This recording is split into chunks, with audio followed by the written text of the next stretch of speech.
गुरु प्यारी सात संगत जी, आप सभी को प्यार भरी राधा स्वामी जी। संगत जी, वैसे तो बाबा जी कहते हैं जो होना है वह होकर ही रहता है, लेकिन हम लोग ही पूजा पाठ और पता नहीं किन वहमों में पड़े रहते हैं। सत्संग तो ज़रूर जाते हैं और सत्संग भी सुनते हैं, लेकिन हमारे मन से फिर भी वहम ख़त्म नहीं होता। पता नहीं सत्संगी होकर भी किस तरह के झमेलों में उलझे रहते हैं।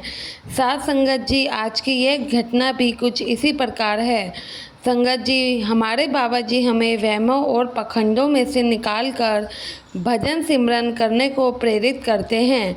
विनती है कि इस साखी को पूरा ज़रूर सुने।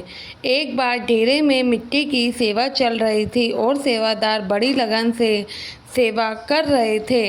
तभी वहाँ अनाउंसमेंट की गई कि बाबा जी सेवादारों को दर्शन देने आ रहे हैं।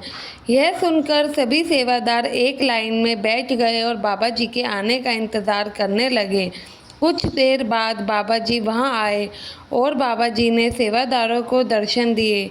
तभी एक सेवादार दौड़ता हुआ वहाँ आया और लाइन में बैठ गया। तो बाबा जी ने उससे पूछा कि क्यों भाई, आज लेट कैसे हो गए? तो वह कहने लगा, बाबा जी आज मेरी माँ का श्राद्ध था।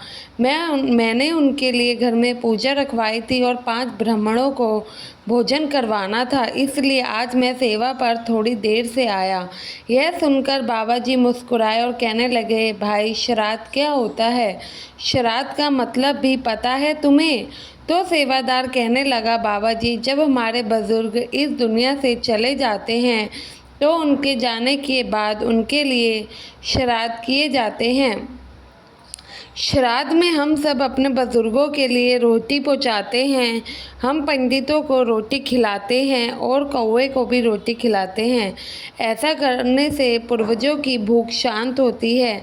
यह सुनकर बाबा जी मुस्कुराए और कहने लगे कि क्या ऐसा करने से रोटी उन तक पहुंच जाती है? तो सेवादार कहने लगे कि बाबा जी यह तो नहीं पता, पर ऐसा माना जाता है। तो बाबा जी ने कहा, बेटा अगर हम अपने बुजुर्गों की जीते जी सेवा करते हैं, उनको रोटी दे दे, तो उनके मरने के बाद ये सब करने की ज़रूरत क्यों पड़े? भूख का संबंध शरीर से होता है। जब शरीर को मिट्टी में मिला दिया गया तो फिर कैसी भूख? और जीते जी तो हम अपने बुजुर्गों की सेवा नहीं करते, उन्हें पूछते तक नहीं, और जब चले जाते हैं तो हम पंडितों को बुला बुला कर भोजन करवाते हैं। ये बात ठीक है कि किसी को भोजन करवाना बिल्कुल गलत बात नहीं, पुण्य का ही काम है, लेकिन इस सोच के साथ भोजन करवाना कि ये पंडित या कौवा खाएगा या फिर कोई और जानवर खाएगा तो यह हमारे बुजुर्गों तक पहुँचेगा, यह सोच बिल्कुल गलत है। यह सिर्फ पाखंड के अलावा और कुछ भी नहीं। तो सेवादार कहने लगा, बाबा जी क्या करें, ये तो रीत है, सदियों से चली आ रही है, हम तो बस उसको फॉलो कर रहे हैं। तो बाबा जी कहते हैं कि लोग डर के मारे ये सब करते हैं कि अगर श्राद्ध नहीं करेंगे तो उनकी आत्मा हमें परेशान करेगी। डर के कारण ये रिवाज शुरू हुआ है। जिन बुजुर्गों को लोग जीते जी नहीं पूछते तो उनके मरने के बाद उन्हें रोटी खिलाने का ढोंग सिर्फ और सिर्फ अपने ही फ़ायदे के लिए करते हैं, ताकि उनकी आत्मा भूत प्रेत बनकर इनको परेशान ना करे। इसलिए इस रिवाज को सब फॉलो करते जा रहे हैं। सेवादार ने कहा कि बाबा जी मैं कुछ नहीं समझ पा रहा, आप कहना क्या चाहते हैं? तो बाबा जी ने वहाँ खड़े सभी सेवादारों को गुरु नानक देव जी और उनकी छोटी सी घटना सुनाई। बाबा जी ने कहा, एक बार गुरु नानक देव जी और उसके भाई मर्दाना अपनी उदासियों के समय हरिद्वार गए। वहाँ का नज़ारा देखकर नानक देव जी को बहुत हैरानी हुई। वहाँ लोग गंगा में उतरकर एक लोटा पानी भर रहे थे और पूर्व दिशा की ओर पानी को अर्पित कर रहे थे। तो बाबा नानक देव जी ने वहाँ खड़े पंडित से इसका कारण पूछा। तो पंडित ने बताया, यह सब अपने पितरों की पूजा कर रहे हैं, अपने पितरों को जल चढ़ा रहे हैं, जिससे कि वो प्यासे ना रहे। यह देखकर बाबा नानक देव जी भी गंगा में उतरे और एक लोटे में पानी लेकर पूर्व नहीं बल्कि पश्चिम दिशा की ओर पानी अर्पित करने लगे। और वहाँ खड़े लोगों ने उनसे देखा कि वह गलत दिशा में पानी अर्पित कर रहे हैं, तो उनसे कहा कि आप गलत दिशा में पानी अर्पित कर रहे हो। तो बाबा नानक देव जी ने कहा, नहीं, मैं ठीक दिशा में ही अर्पित कर रहा हूँ। मेरे खेत इसी दिशा में हैं। मेरे गांव में सूखा पड़ा हुआ है, बारिश नहीं हुई, इसलिए मैं अपने खेतों को पानी दे रहा हूँ। यह देखकर वहाँ खड़े लोग हंसने लगे और कहने लगे, कैसे पागलों जैसी बातें कर रहे हो? क्या ऐसा करने से खेतों तक पानी पहुँच जाएगा? तो नानक देव जी ने कहा कि तुम सब भी तो ऐसे करके अपने मरे हुए बुजुर्गों को पानी भेज रहे हो।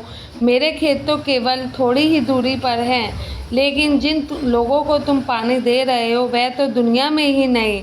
जब तुम्हारा पानी उन तक पहुंच सकता है तो मेरा पानी क्यों नहीं मेरे खेतों तक पहुंचेगा? यह सुनकर सभी लोगों की नज़रें झुक गई और वो समझ गए यह सिर्फ पाखंड है। इस छोटी सी साखी को सुनने के बाद सेवादार से बाबा जी ने कहा कि जीते जी की गई सेवा से बढ़कर कुछ नहीं होता। अगर हम अपने बुजुर्गों को जीते जी सुख नहीं दे सकते तो उनके चले जाने के बाद यह पाखंड हम किस लिए करते हैं? इसलिए अपने बुजुर्गों को आखिरी सांस तक उनकी सेवा करो, जीते जी उनसे रोटी पानी पूछो। बुजुर्गों के दिल से आशीर्वाद तो जीते जी ही निकलेगा। मरने के बाद कितने भी श्राद्ध कर लो, कुछ हासिल नहीं होगा। साथ संगत जी, हम लोग बाबा जी के कितने ही सत्संग सुन ले, फिर भी हमें ये छोटी सी बात समझ नहीं आती। हम पाखंड में फंसे रहते हैं। सत्संग में तो हम हाँ में सर हिलाते हैं, लेकिन जैसे ही घर पहुंचते हैं तो इन्हीं वहमों में उलझ जाते हैं कि आज मंगलवार है या फिर वीरवार है। साथ संगत जी, जब हम एक पूर्ण गुरु की शरण ले ले तो हमें भजन सिमरन को सबसे ऊपर रखना चाहिए। फालतू के वहमों में हमें नहीं पड़ना चाहिए। आशा है ये साखी आपको समझ आई होगी, तो अपने ही चैनल को सब्सक्राइब करके ज़रूर जाइएगा और कमेंट में राधा स्वामी लिखना ना भूले जी। गुरु प्यारी साथ संगत जी, आप सभी को राधा स्वामी जी।